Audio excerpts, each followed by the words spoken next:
കഴിഞ്ഞാൽ അവനെ മദ്യപാനി എന്ന് മുദ്ര കുത്തുന്നെന്ന് മാത്രമേ ഉള്ളൂ. എന്തുകൊണ്ടാണ് ഇവൻ മദ്യപാനി ആയതെന്ന് അന്വേഷിക്കേണ്ട കാര്യം ആർക്കില്ല.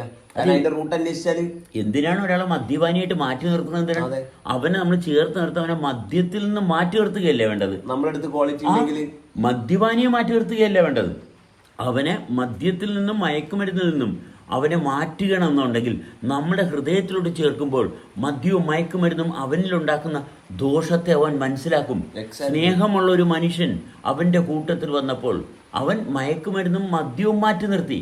എന്നിട്ട് സ്നേഹത്തോട് ഞാൻ ഷാഫിയെ അടുപ്പിച്ചു. അപ്പൊ ഷാഫി മയക്കുമരുന്നിനെ അകറ്റി. മനസ്സിലായ? ഷാഫി ആളെ മാറ്റുകയല്ലേ ചെയ്യേണ്ടത്, ആളെ നമ്മൾ അടുപ്പിക്കുകയാണ് ചെയ്യേണ്ടത്.